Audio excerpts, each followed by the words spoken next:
Avatar came along, Lord of the Rings came along, and the technology was perfected, and we were able to do Ted in a completely lifelike way, and to use that technology in a way that it really hasn't been used to date. The Avatar technology has been used for family films, for adventure films, for science fiction films, and nobody's really used it yet for traditional character comedy.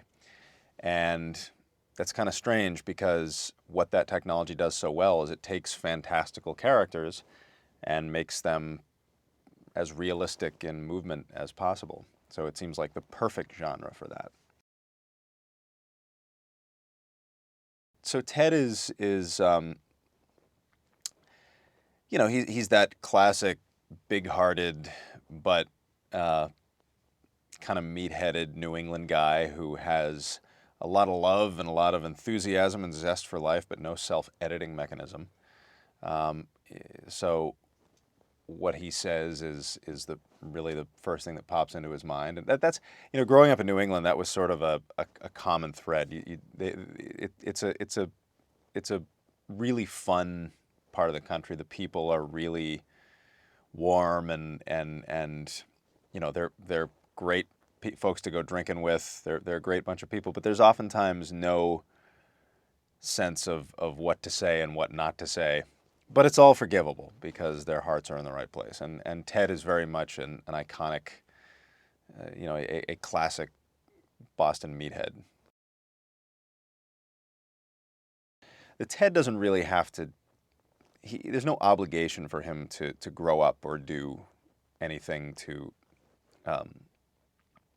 force himself out of this juvenile place and into adulthood. John has to do that. John cannot just languish in childishness as his teddy bear does.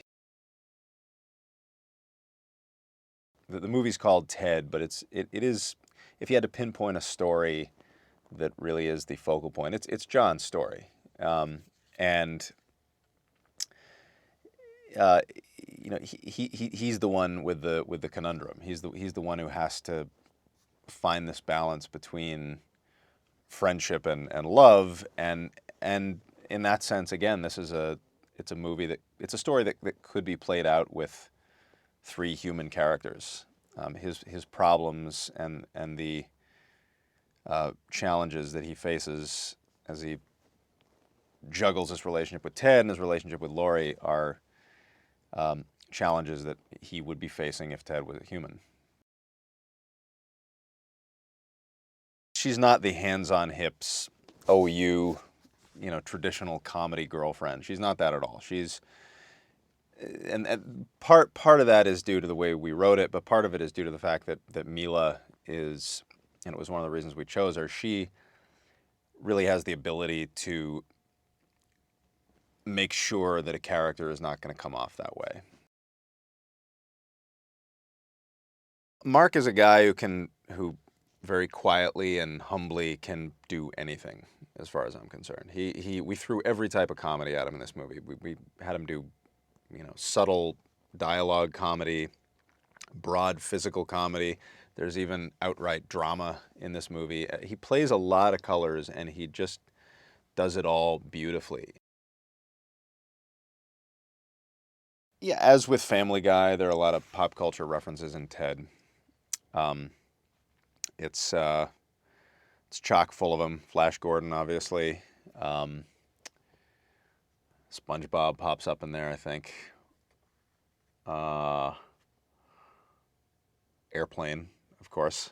Big. That was fun, actually, because we rebuilt the set from the bar scene of Airplane, and that was a fun room to be in, because you're like, gosh, I've seen this movie 100 times, and here it is, complete exact replica. There's no gratuitous sex, there's no violence, there's comedy violence, but that's about it. It's language, and so to me that makes it a soft R movie. So if you got a kid in high school, my parents would have taken me to a movie like this when I was in high school. It's pretty. It's if you're okay with the language, then it's fine because hey, they're hearing this language in the schoolyard anyway. Better they learn these words from Hollywood than in the schoolyard.